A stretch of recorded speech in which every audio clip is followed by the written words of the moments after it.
Salut les gars, j'espère que vous allez bien, j'espère que vous avez la forme. Avant de commencer les gars, je voulais savoir, est-ce que le son est bon? Est-ce que là, quand je vous parle, vous entendez bien? Parce que j'ai reçu un commentaire comme quoi le son était mauvais et qu'il fallait que je change de micro. Je n'ai pas de micro, c'est le Mac directement. Donc n'hésitez pas à me dire en commentaire si le son est good, sinon bah, je vais devoir acheter un micro ou un micro cravate. Et aussi avant de commencer, comme d'habitude, on a une application crypto qui est totalement gratuite, encore une fois. Le lien il est directement dans la description, vous aurez énormément de ressources. Donc déjà, une bibliothèque Alcoin pour trouver les meilleurs projets de l'écosystème. Vous avez énormément de projets passés en revue. Bibliothèque vidéo, analyse technique, on vous parle de projets crypto qui pourraient potentiellement exploser. On vous donne de l'actualité token en temps réel, donc vous n'avez pas besoin d'aller chercher à droite à gauche, vous avez tout sur l'application. Les flash news aussi en temps réel, donc les dernières news qui sortent, vous les avez ici. Vous avez 5 heures de formation gratuite, librairie de l'investisseur, donc là, des petits livres pour comprendre un peu l'investissement, la finance, etc. C'est super intéressant. Et vous avez des outils indispensables dans le Web3 et la blockchain. On vous fait des tutoriels, donc voilà, n'hésitez pas, tout est dans la description, c'est totalement gratuit. Et vous avez aussi un coaching offert. Et ce coaching-là, ne le négligez pas les gars, c'est encore une fois pour votre bien que je vous dis ça, parce que la plupart du temps, vous avez trop d'assets, trop dilués, pas de target de sortie, mauvais pricing, plein de choses à revoir. Et si vous voulez vraiment gagner de l'argent et performer durant ce cycle qui est totalement différent, hein, je vous le dis, il va falloir filtrer les bons assets sur lesquels vous vous positionnez parce qu'il y en a beaucoup trop et les bons narratifs, il faut les sélectionner aussi. N'achetez pas n'importe quoi parce que quelqu'un vous parle d'un projet. Et ça, vraiment, c'est une erreur que tout le monde fait en tant que débutant. Il ne faut pas acheter sans comprendre le projet parce qu'un influenceur vous le chill. C'est une belle erreur, les gars. Donc, je vous conseille d'avoir un bon portefeuille, avoir une bonne gestion derrière et comprendre un peu ce qu'on fait, quel mouvement on fait, pourquoi on fait ça, les rotations, bon moment, c'est super important. Donc, tout ça, on vous en parlera pendant le coaching de 30 minutes avec moi ou un de mes associés. Donc, on pourra discuter de votre portefeuille actuel, voir s'il y a des choses à revoir ou non. N'hésitez pas. Donc voilà les gars, donc cette semaine, qu'est-ce qu'on a eu? Un peu mitigé comme d'habitude. Monday low, Monday high, on est en train de latéraliser. Le marché est très mitigé, honnêtement. On n'a que Mantra qui se démarque. Encore une fois, Mantra, on est en x7 pour les membres de l'application, hein, ceux qui sont dessus, y compris le call. Vous êtes en x7 dessus. À l'époque, on en avait parlé sur Twitter, x30 quand même sur le projet, hein, 0,20 quasiment, 0,20 centimes. Donc Mantra, ça explose. Encore une fois, apprenez à prendre des profits. Donc semaine très mitigée. Pas trop de data macroéconomique, mis à part le PMI et encore, c'est assez plat. On n'aura pas trop de data. Je pense que semaine prochaine, ça va bouger beaucoup plus. On a le PCE Core et le PIB qui tombent. Donc là, ça va être. En gros, ce qu'il faut se dire, c'est que les news macroéconomiques américaines, c'est ce qui vont faire bouger le marché de la crypto. Et c'est à prendre en compte. C'est pour ça que moi, je vous passe en revue ça tout le temps. C'est des news vraiment à prendre en compte. Donc à surveiller ça. C'est pour ça qu'aussi on vous en parle souvent. Au niveau des entrées sur les ETF spot, donc les ETF, c'est des produits financiers émis sur le marché traditionnel pour donner l'accessibilité à plus de monde, donc il y ait plus de liquidités qui arrivent sur ces produits-là. C'est intéressant hein, pour faire gonfler le prix d'un actif. Donc on n'a toujours pas de data, hein, mais les dernières métriques sont tombées le 14 février. 11 millions d'entrées sur les ETF Ether et 70 millions, je crois, hop, le 14 février, sur les ETF spot Bitcoin.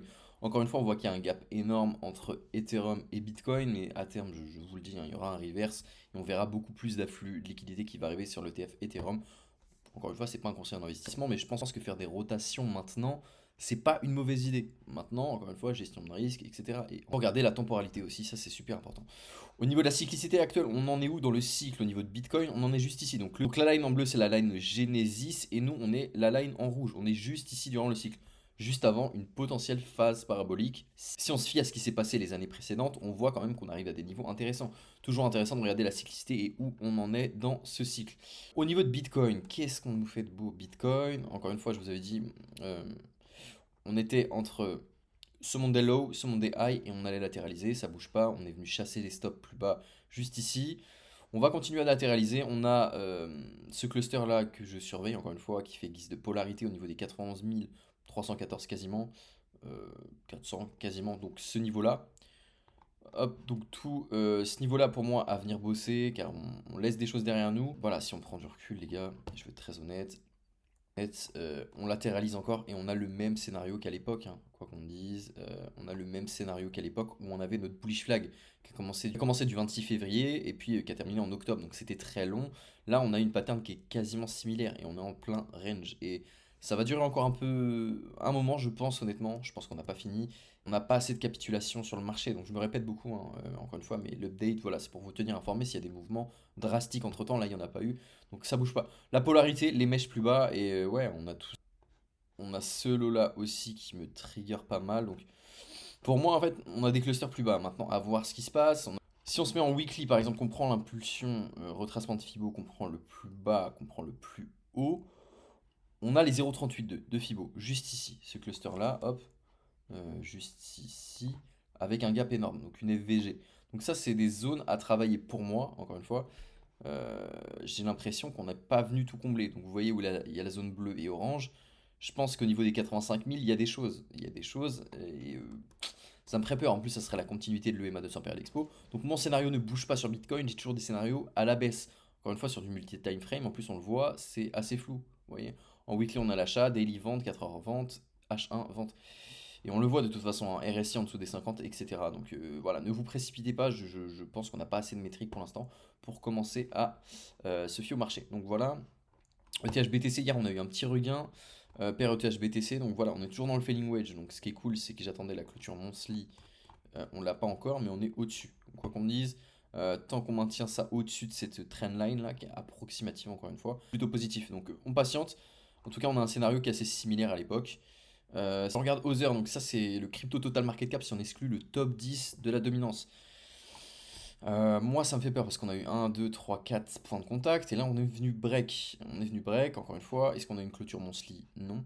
On n'a pas de clôture monthly. On a juste une vilaine bougie avec une vilaine mèche. Donc moi ce que je voudrais c'est qu'on vienne ravaler ça. C'est très clair, hein.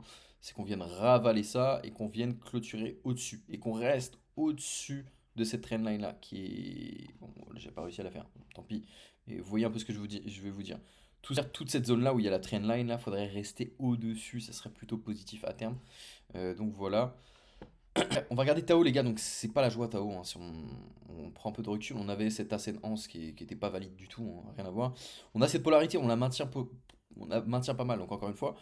Là je vous ai dit en fait on avait un setup à prendre, maintenant ce qui me trigger c'est toujours cette mèche là, et si on prend le middle de la mèche, en vrai ça ferait les 285. Donc voilà, l'idée c'est de tenir ça et de pas aller chercher les polarités plus bas. Maintenant on a une trendline, quoi qu'on dise, si on break à ces niveaux là, qu'on va au-dessus de l'EMA 200 période expo en daily, qu'on vient vers ici sur Tao, au-dessus, qu'on clôture au-dessus, en daily, euh, on aurait un scénario valide. Donc il faudrait que le prix il break vers le haut, qui nous fasse ça. Et qui s'arrête ici. Et que là, il commence à consolider. Et là, on aurait un signal de retournement. Donc un reverse et puis un break de la structure, ça serait super. On l'a pas pour l'instant, on l'a pas. Donc je vous conseille de vous méfier un peu sur Tao. Moi, les prochaines targets que je cible, c'est le middle de la mèche déjà au niveau des 285. Donc c'est pas glorieux, hein, évidemment. Là, on a 5 points de contact sur la trendline. Enfin, c'est assez clair, quoi qu'on me dise. On en a 1, 2, 3, moi, et 4 et 5. Et théorie d'eau assez claire. Ici, moi, je surveille. Et voilà, comme je vous ai dit, il faudrait qu'on break ça, que ça soit assez valide pour l'instant. Pour l'instant, je me méfie. Conditions de marché, encore une fois, j'ai l'impression qu'on n'a pas fini de voir une petite baisse sur le marché. Donc Tao, on prend un peu de temps, on prend du recul et on recherche à ces niveaux-là de toute façon. Après, on s'adapte au marché en fonction de ce qui se passe. Euh, Honnête, mon scénario, il n'a pas bougé, hein. Moi, mon scénario, j'attends un retour sur la FVG pour repartir plus bas. Donc encore une fois, Ionnet, ça génère des bons revenus, c'est un bon produit. Maintenant, est-ce qu'il y a de la demande? Et c'est vrai qu'on en parlait hier, j'étais sur WNTV, le price action est vraiment pas ouf, quoi qu'on me dise, hein. Donc c'est toujours à regarder, hein, c'est toujours super intéressant. On voit qu'il y a beaucoup d'alcoons qui se sont bien cassés la gueule quand même. Donc Ionnet, moi je patienterai encore une fois, et là j'ai pas de niveau pour racheter actuellement. Au contraire, là je ne rachèterai même pas Ionnet actuellement. Donc j'attends de voir si on a une bonne réaction, des bonnes news, parce qu'on voit que ça délivre et qu'il y a toujours quand même pas mal d'activités sur le réseau social. Moi j'attends plus d'audits certifiés sur ce projet-là, parce que là encore une fois c'est des revenus on-chain, on n'a pas vraiment de revenus qui sont agréés, donc voilà, c'est toujours un peu flou.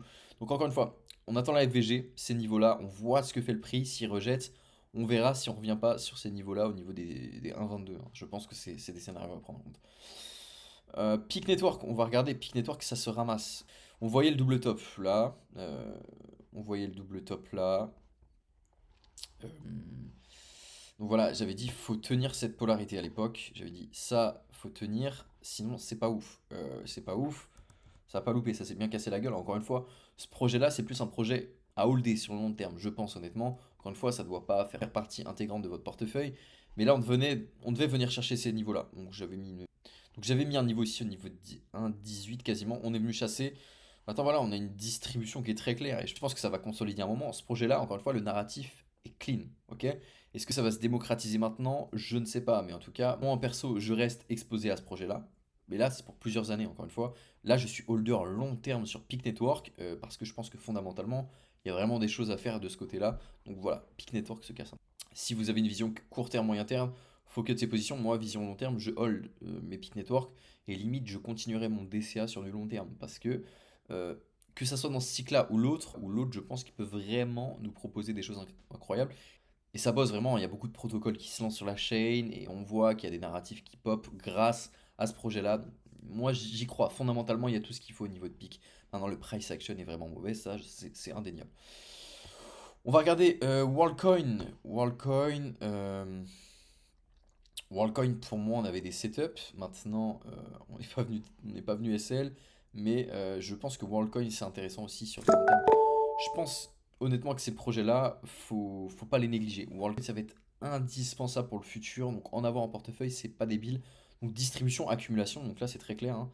Encore une fois, price action très mauvais, hein. De toute façon, c'est la majorité des altcoins qui se cassent la gueule. Mais là, on est dans une période d'accumulation.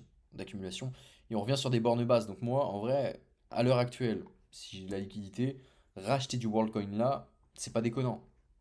Sachant encore une fois qu'en fonction du marché, on peut aller plus bas. Et oui, on a une mèche un peu plus bas au niveau des 0,98 qui me trigger. Mais pour un horizon de temps moyen long terme, c'est parfait. Honnêtement, c'est parfait pour investir sur cet asset-là. Encore une fois, WorldCoin, c'est Sam Altman, hein, c'est le créateur d'OpenIA, faut pas oublier, hein, le créateur d'OpenIA, c'est pas n'importe qui. C'est comme si on investissait sur Tesla, hein. Sur Tesla, Tesla c'est Elon Musk, WorldCoin c'est Sam Altman, bah, quoi qu'on me dise, c'est un peu ça. On va regarder Morpho rapidement. Morpho qui repart. Donc c'est plutôt pas mal. Morpho, voilà. Là on voit qu'on a quelque chose de clair. Reverse qui est en train de se faire avec une théorie de dos qui est en train d'être valide. C'est plutôt cool. Je pense qu'on avait un bottom sur Morpho honnêtement au niveau de cette polarité. Donc là c'est cool. Maintenant, est-ce qu'on peut aller plus bas à court terme? Je pense que oui. Je pense que oui. Maintenant on est venu bosser tout ce qu'on avait à bosser. Quoi qu'on me dise. Morpho, ça reste assez résilient, je trouve que c'est pas mal là, graphiquement ce qui est en train de se faire. Vous voyez, hein, donc là on a eu un break of structure juste ici, et on a un petit canal parallèle qui est en train de se créer. Donc ouais, franchement, c'est plutôt cool, on voit que ça se développe correctement. Maintenant, l'idée c'est de pas venir clôturer en dessous les 1,81, sinon ça serait pas fou. Mais je trouve qu'on laisse plus grand chose derrière nous, donc morpho graphiquement en daily, 4 heures, si je laisse ça comme ça, je trouve que c'est assez clean, honnêtement. Voilà, on a vu que ça s'est soufflé à partir de là. Là, on a le reverse, polarité. Morpho assez résilient, donc c'est cool. Voilà les gars, je pense que ça va être tout. Donc n'hésitez pas à me dire les altcoins que vous voulez que j'analyse dans les commentaires pour demain. Et on est en live aussi demain sur l'application pour tout le monde. Donc n'hésitez pas, si vous avez des questions, c'est le moment. On est là avec vous, avec Valentin, donc on répondra à votre question. Si on regarde au niveau du funding et de l'open sur Bitcoin, celui qui va driver le marché, on voit qu'à court terme, on a des ouvertures short. Donc on pourrait avoir un petit regain cette semaine, honnêtement. Ça peut être positif cette semaine. Ne pas crier victoire trop vite, mais ça peut être positif pour ensuite revenir chasser tout ça semaine prochaine suite aux data qui tombent. Donc voilà, sur les contrats spot, on voit que c'est assez plat, tout le temps pareil, hein, de toute façon, même si je vais me mettre sur des time frames plus longues. On voit que c'est plat, hein. Voilà, très peu de demandes en spot sur les exchanges, donc voilà, le volume est plat. On voit qu'on est dans une phase de latéralisation, hein, là, donc voilà, pas capituler, rester résilient face au marché, ne pensez pas que voilà, c'est le bear market.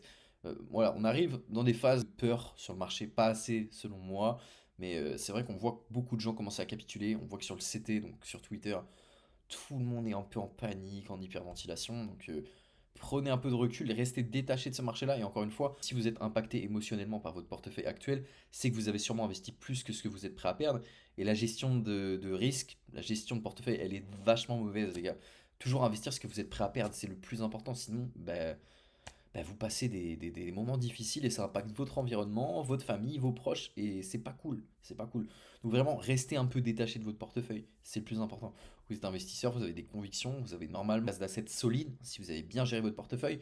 Encore une fois, c'est compliqué, hein, mais il y a beaucoup trop de projets et je pense qu'il n'y en aura qu'une vingtaine qui va vraiment se démarquer durant ce cycle par rapport au narratif. Et c'est pour ça que je vous dis, n'hésitez pas à prendre votre appel de coaching si vous avez des doutes à partir de ça. Nous, on pourra vous rassurer au moins. Ça sera le plus important. Donc voilà les gars, donc comme d'habitude, hein, les liens sont dans la description. N'hésitez pas à nous rejoindre. Et ben voilà, si vous avez des questions, n'hésitez pas à les poser en commentaire. Et puis demain, on est en live, n'oubliez pas. Ciao les gars, bonne journée à tous. Prenez soin de vous.